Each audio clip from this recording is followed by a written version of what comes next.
My name is Claire Morgan, and I was blindsided by my own family.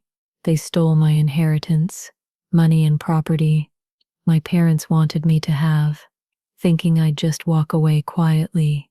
But I'm not someone you can easily manipulate. See, they thought blood ties meant loyalty without consequences. They forgot I grew up in that same house too, watching, learning, listening, and what they didn't know was that I had something more powerful than greed. I had the truth and the will to fight for it. This is the story of how I used my wit, patience, and every ounce of strength I had to outsmart the very people who once held my hand as a child and later stole from me as an adult. When my mother passed away, something inside me fractured. She wasn't just my parent.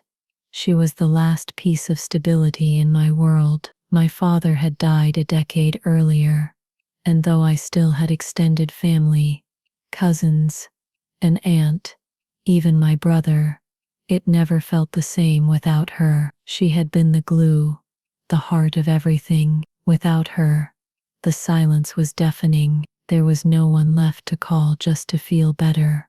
No more gentle hands to rest on mine during hard days. She was gone. In the days after the funeral, I stayed behind in her house, the same house I grew up in, the same one I moved back into when she got sick. It wasn't much from the outside, just a little weathered property on the edge of town, but to me it was sacred. The porch where she drank tea, the fireplace she read beside, the kitchen where she used to sing while cooking. It was all still humming with her presence. That house was part of her final wishes, along with a few modest investment accounts and some bonds. She left it all to me. I wasn't surprised. I had been her caregiver. I gave up my job, my city life, and in many ways, my freedom to be there, and she knew it. More than that, we'd prepared everything together. Her will had been drafted with a local attorney months before her passing. It was clear, legal, and simple.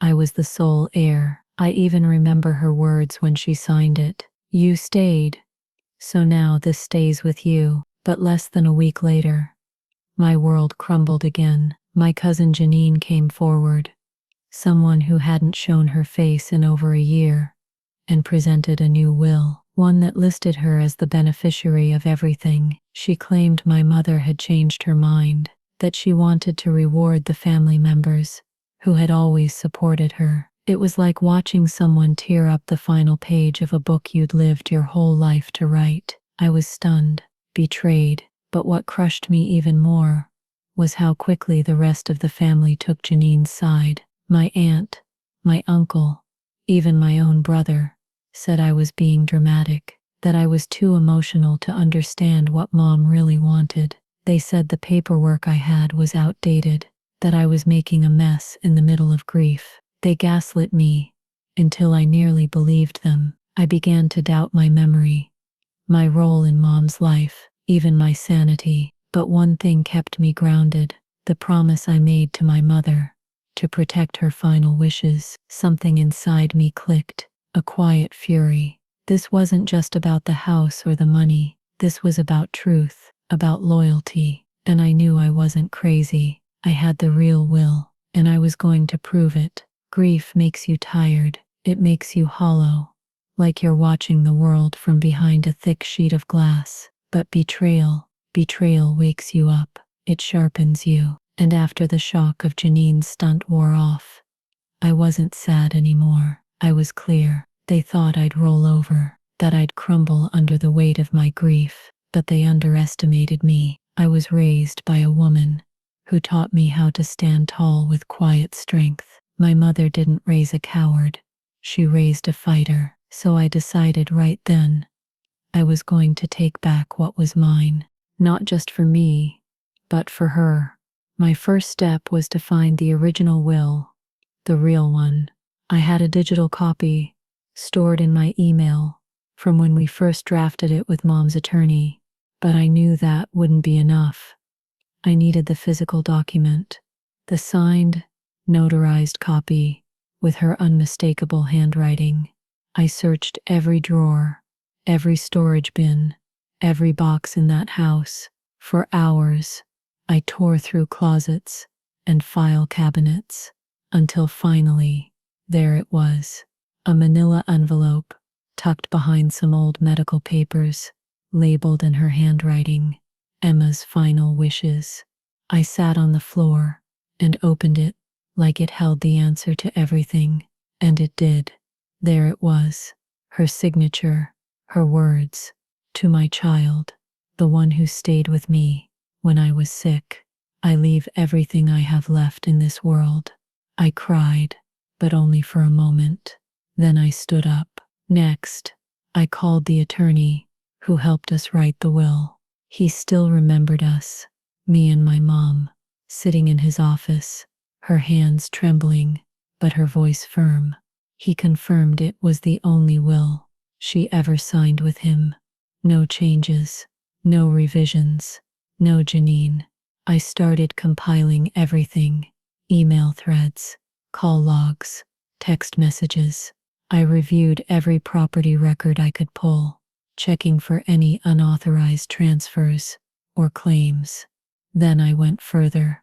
I filed a motion in probate court to pause any inheritance decisions or ownership transfers. It bought me time, just enough to build my case, but I didn't stop there. I knew that if Janine had forged the will, there had to be proof. I hired a forensic handwriting analyst. It cost me more than I could afford, but it was worth every penny. I sent them both documents, the real one and the suspicious version Janine presented. Weeks later, I had my answer. 3 independent experts came back with the same conclusion. The signature on Janine's version was not my mother's. The stroke patterns, pressure points, and letter shapes were all inconsistent. It was a forgery. That was my turning point. I started assembling a binder, organized, meticulous, airtight, evidence, timelines, statements, expert reports. I treated it like it was my shield and sword, because this wasn't just a family feud anymore. This was war, and I was going to win it the smart way. The day of the hearing arrived, like a storm I'd been watching for weeks. I barely slept the night before. My hands trembled as I got dressed. But my heart was steady. I had spent weeks preparing, building my case, piece by piece, and now it was time to face the woman who tried to erase everything I'd been through, everything my mother had left for me. The courtroom was modest, quiet, just a probate judge, a few rows of benches, and the dull buzz of a ceiling fan overhead. Janine sat across from me in a tailored suit, calm as a pond. She looked like someone showing up for a casual brunch, not like someone who forged a legal document. Her lawyer, a slick man in a navy tie, kept patting her hand like he was soothing a nervous bride. It made my skin crawl. When the judge called the session to order, Janine's attorney went first. He painted a picture so far from reality, it almost made me laugh. He said, Janine and my mother had a deep, spiritual bond, that she had spent countless hours with her in her final days, that she was too humble to share how much she'd done behind the scenes. I sat there stunned, like watching a movie based on a life that wasn't mine. He then waved around the second, well, like it was gospel, said it reflected a last-minute change, a final gesture of love and gratitude from my mother to the niece who had never given up on her. He even had the audacity to call me emotionally unstable and unable to accept change. Then it was my turn. I stood up and handed the judge a folder, my mother's real will, signed, notarized, witnessed, and then I spoke, calm, clear, every word slow and deliberate. I was with my mother every single day in her final year. I cooked her meals, cleaned her wounds, gave her medicine at 3 a.m. Janine didn't call, she didn't write, she didn't show up, and she certainly wasn't there when we sat in the attorney's office. Then I brought in the big guns.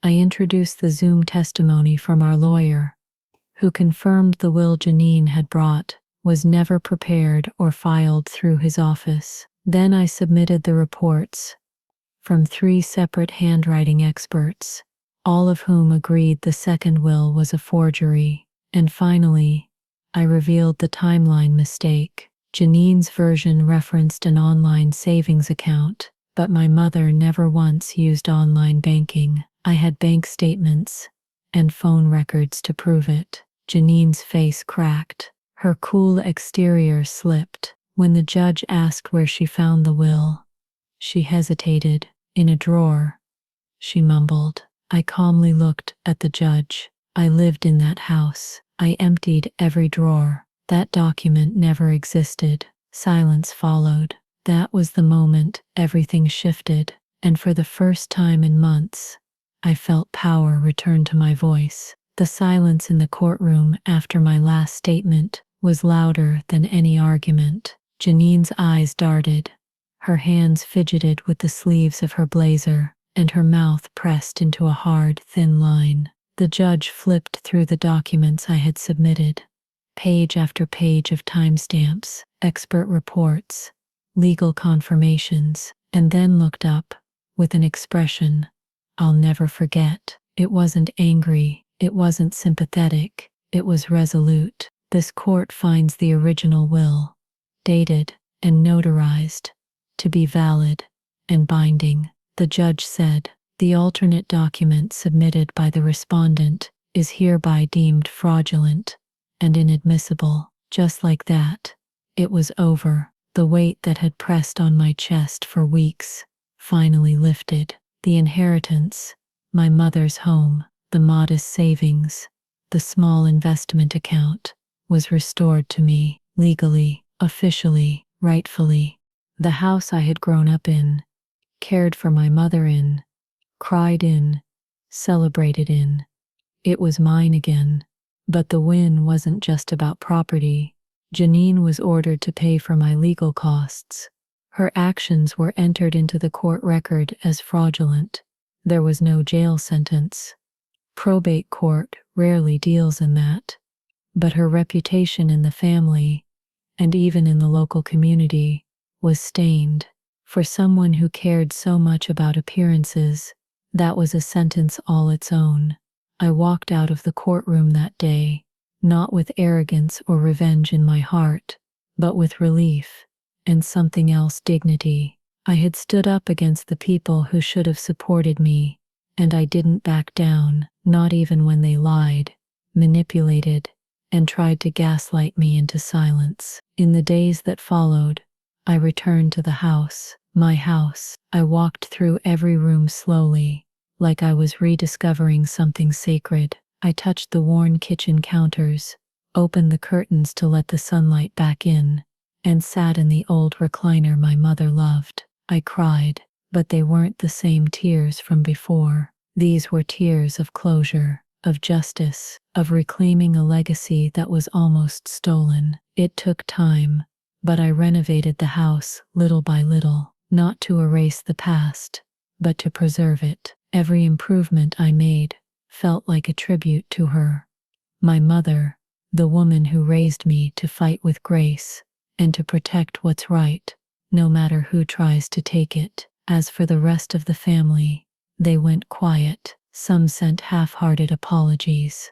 Others pretended it never happened. But I didn't need their approval anymore. The truth had already spoken. So to anyone listening, who's ever felt helpless in the face of betrayal, who's ever watched someone try to take what is rightfully yours, I want you to hear this. You don't have to scream. You don't have to stoop to their level. You just have to be smarter, braver, and unwilling to let lies win, because sometimes justice comes slow, but when it comes, it is absolute. If this story struck a nerve, if you've ever had someone you love turn against you for money or power, I'd love to hear your story in the comments. And if you're still in the middle of your fight, don't give up. Like, subscribe, share this with someone who needs the reminder. Your voice matters, and justice isn't just possible, it's worth the battle.